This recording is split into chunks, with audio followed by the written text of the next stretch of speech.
What's up, you wonder of evolution, you? Today's a good day, I think, to take my Transformer-focused POV and dig into Jurassic Park, that much-beloved big-screen dino-centric adventure franchise of big scares, big teeth, and big questions about ethics, playing God, and the ethics of playing God. And with 6th movie Dominion closing the Jurassic period for the foreseeable, what do you say we get our teeth into some crossover merch? You know, seeing as we're already talking about the exploitation of cloning for profit. Hold on to your butts! It's Transformers X Jurassic Park, JP93, and Tyrannocon Rex. Yes, indeed, these Cretaceous creeps constitute another addition to the ever-bloating roster of profitably recognizable movie things you like that have been transformified by the crossover collaborative toy line, which has already hoovered up that Ghostbusters thing you like, that Top Gun thing you like, that Back to the Future thing you like, historically a ton of those Star Wars things you like, and a Dracula. So of course Jurassic Park ended up in the crosshairs. Big John Hammond's marvelously memorable movie motors have long been ripe for the robo-treatment. Transformers Kingdoms just dropped us a fresh crop of real-feel Dinobots. If it was ever gonna happen, it was gonna happen now. But something does feel a little different about this particular collab couple. Something feels off. Like, I found myself getting a surprise kitschy kick out of Dracula's. I enjoyed Gigawatt more than I expected to. Ultimate Expanse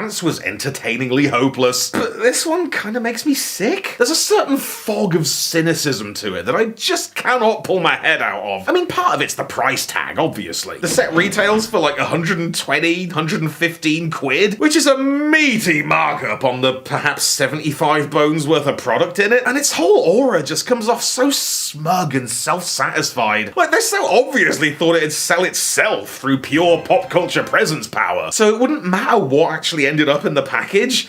And it shows. Because check it out, the Jurassic pair arrive in a big gorgeous box, which I understand is where dinosaurs come from, presenting a dramatic display diorama based on the famous centerpiece T-Rex attack scene, replete with wrecked fence backdrop, dramatic dino pose, and a cardboard fake-out second smashed car.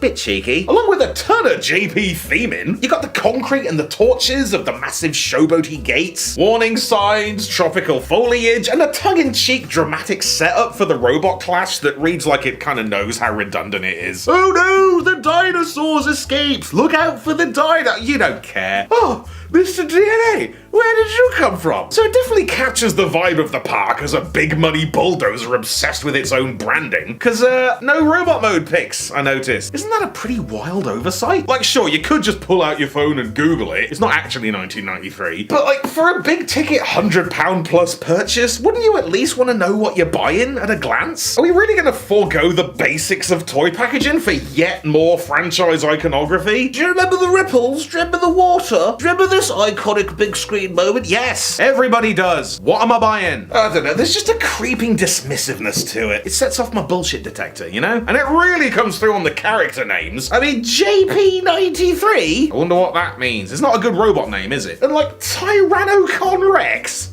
Pathetic. Isn't that just the weakest ever attempt at making a dinosaur sound transformery? Is that the best we can do? How about like Cybersaurus? Dinotron? Even Dinotron is better.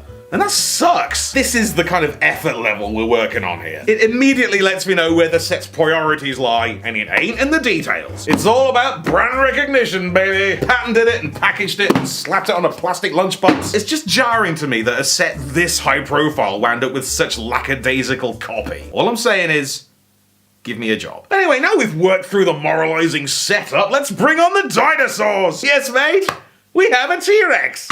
Now this is leader class Tyrannocon Rex, let's just run with it. The park's primo hardcore carnivore turned transformery through a respectable repurposing of the recent TF Kingdom Megatron toy, reskinned from fabulous purple to an earthier reptilian tone. And I gotta say, this is a pretty nice realism forward transforming Tyrannosaurus toy. Tyrannosaurus.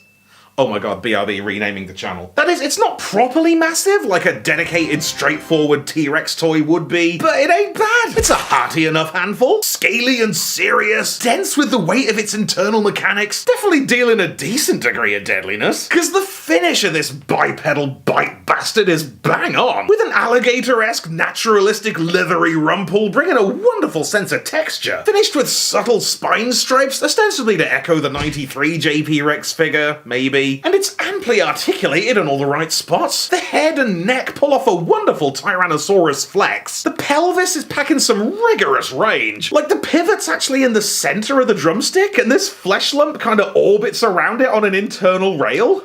Brilliant. The toes and tail sprinkle in some expression. These baby twin-fingered sweary stumps are just kind of out here chilling. And the big Dinobonts there is frankly scarily detailed, with its lurid teeth and tongue leering out of that massive chomp cavern, complete with cheeky uvula blast port. That's my new drag name. Bit weird around the eyes though, like the production's solid, detail and paintwork are top tier, but doesn't she seem a little sleepy? Just slightly stoned, like she scoffed a basket of Dilophosaurus edibles last night and she's still kinda spaced out on the venom. I like that, it's humanizing. I mean, it's dinosaurizing. So yeah, I do find Big Rex and Bacon here pretty enjoyable, but visibly it ain't perfect. The overall optics are pretty scrappy. I mean, much as we love the skin, it does still have to accommodate being a Transformer. So there's plenty of awkward flaps and gaps and endless imperfections. But you squint, don't you? There's a lot it's trying to pull off here. We allow a little bit of wiggle room, right? Because overall, this is a bitchin' beast mode. It's just alive with Rex appeal and really works that dino DNA.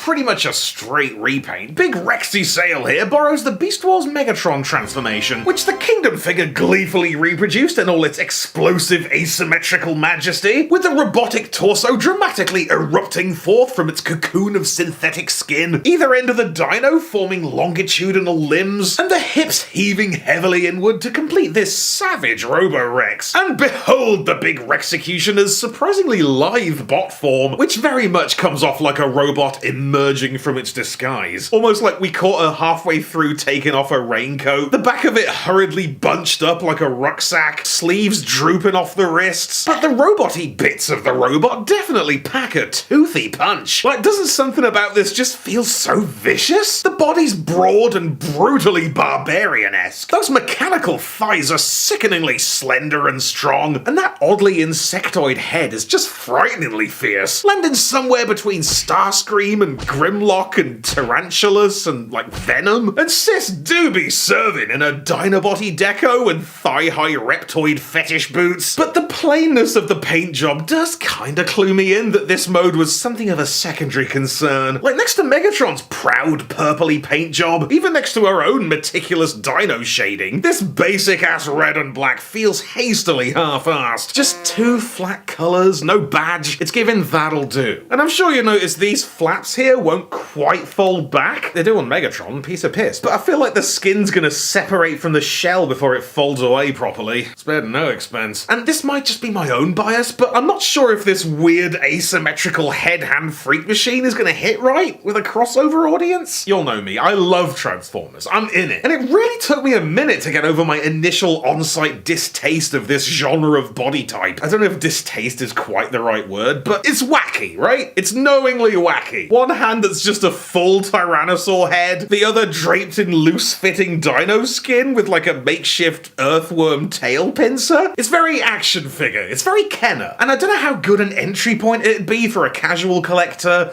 or like someone who's primarily a Jurassic Park fan. I don't know. I have no objectivity here. What do you think? Let me know in the comments. Give me some perspective. Chuck us a subscribe while you're at it. Maybe check out my Patreon. Isn't it kind of a big ask to accept this on site? Having said that though, I do find a certain glee in knowing that they went ahead and produced this big-time Hollywood film star crossover event figure. And it's a Transformer that's a T-Rex. And it's not Grimlock? I kind of love that. Because you gotta believe Grimlock is the go-to Transformer dinosaur, right?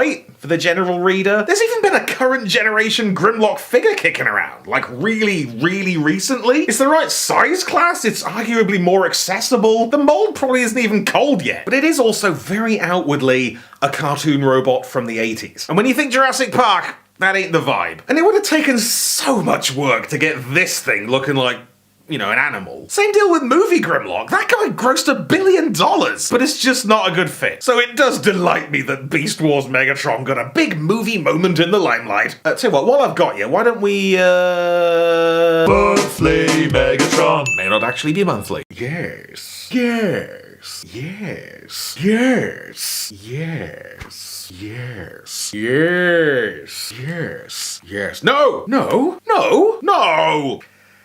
Yes. Anyway, I noticed Big Rex Benedict here is a Decepticon. Which, does that make sense? Is that fair? I mean, I always interpreted her Rexcellence as an uncontrollable force of nature. Terrifying, yes. Will kill you? Very yes. But more chaotic neutral than actively villainous. But I guess we gotta frame it in context of the little story synopsis that the set proposes, right? We gotta go down to their level, where her big in-fiction crime is, what, breaking loose? So? It's not her fault she was locked up in the first place. She didn't ask to be born. Rexy's the hero of that story. She's a victim. Like, when faced with instant, unconditional incarceration from birth, who wouldn't rampage? Have you seen Jurassic Park? I don't know, I guess that's what happens when you take questions and concepts as complex as that and boil them down to a paragraph on a toy packet. Maybe I'm just looking for depth in the wrong places here. My toxic trait. Alright, tourists, let's hustle up and pile into JP93, Rexy's Autobot adversary and a rare collaborative original mold that isn't even reworked from an existing toy or anything. Remember when we all thought it was going to be a Skids pre-tool and then they built them both from the ground up? We eatin' good. But yes, this is the inevitable Jurassic Park commemorative homage Transformer car, which once again was clearly the intended application of this toy. Like, never mind the robot, this is the show. Serving sublime silver screen sincerity and the unmistakable crimson and lime jungle camo, which I've taken to calling Extreme Zoo, complete with sweet park logos and engrossing minutiae. And this is actually a real nice miniature early 90s Ford Explorer, licensed by the Ford Motor Company themselves, and honestly you can kind of tell. But it's so simpingly accurate to the real-world vehicle that it kind of gives me Aveo Swerve vibes, like the kind of goodie bag gift they'd sling you at the showroom. Test drive the Ford Explorer today, in partnership with Universal Pictures Jurassic Park and Hasbro's Transformers. Explore more than meets the eye of the dinosaur. Now, as a specialized safari tourmobile, it is essentially a viewing bubble on axles. So by necessity, there's an uncomfortable quantity of clear plastic on the go, which honestly looks pretty peng, particularly as a cool counterpoint to the garish paint scheme. Definitely makes those top-loaded reds pop like heck. But structurally, you gotta worry about its lifespan. I don't know, they practically make whole guys out of painted clear plastic these days, so I feel like we should at least see how it looks in a year. Maybe it's good now. But like, it feels solid enough, and the vibe's right. As a vehicle mode, or functionally just a toy car, JP93 kinda nails it. The doors open in precisely the wrong spot, but we appreciate the internal detailing. And come on, the deco is so good. For all my belly aching about, oh, brand recognition, so cynical, blah, blah, blah, it does look great. Either cruising on its own electronic rail or with a team of your choice. I feel like it'd be mates with Hound, and it definitely makes Gigawatt look a snoozy bitch. Doody-doo, dee-doo, doody-doo, dee-doo, doody-doo, dee-doo, dee-doo.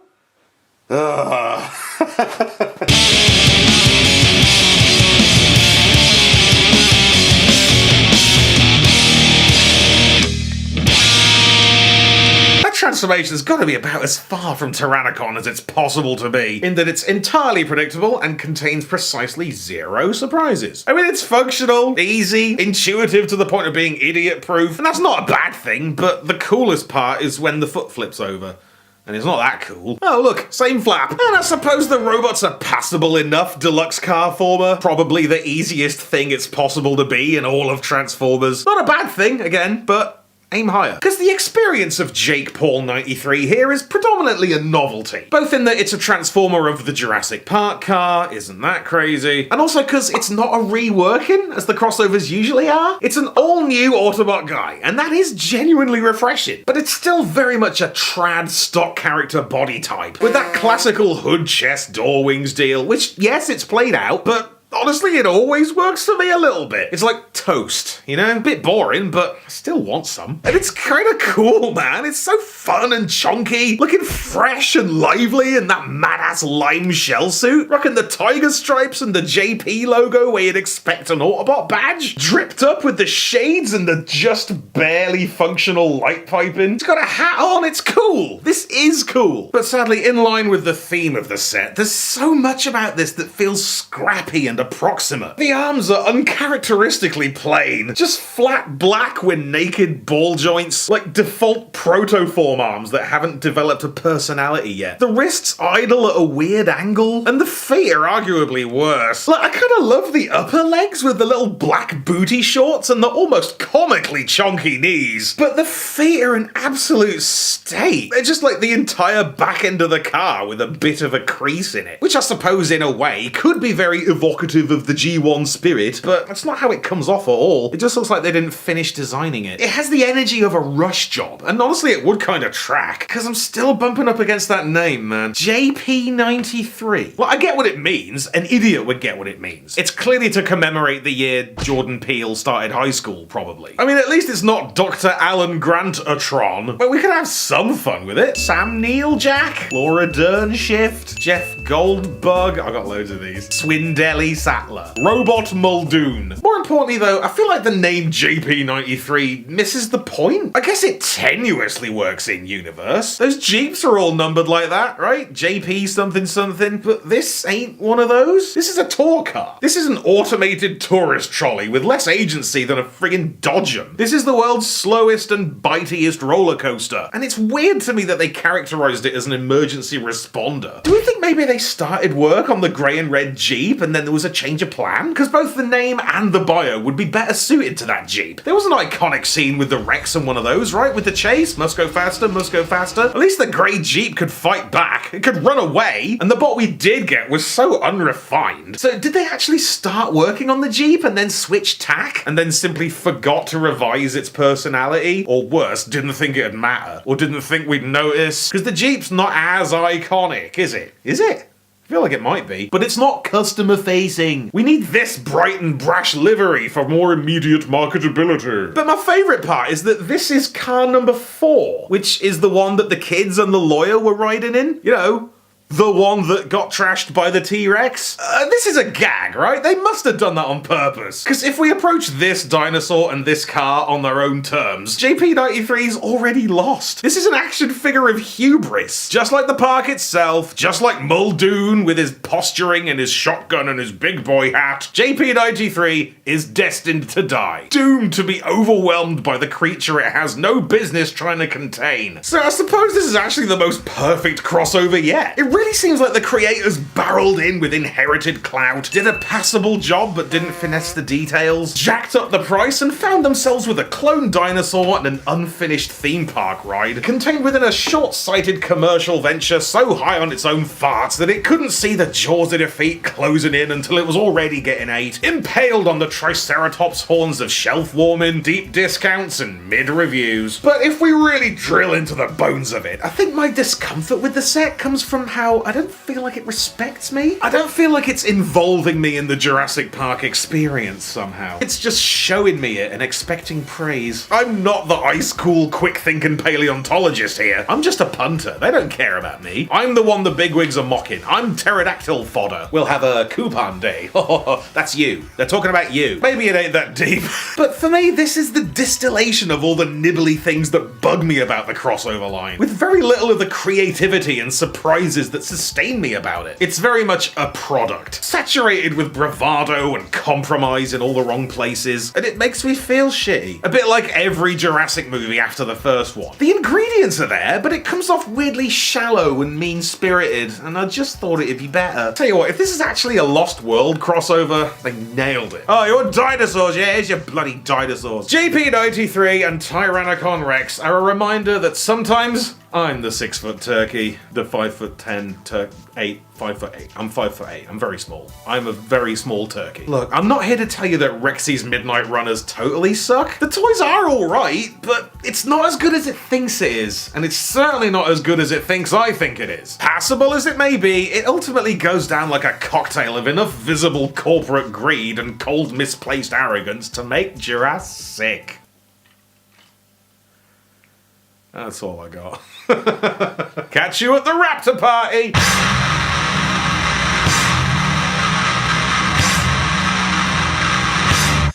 Random bedroom Jodo!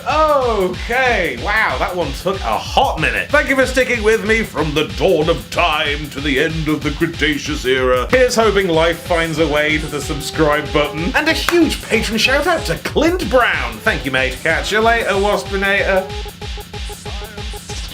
Be sure to subscribe for more Thew's Awesome Transformers reviews. 2 waves late since 2008.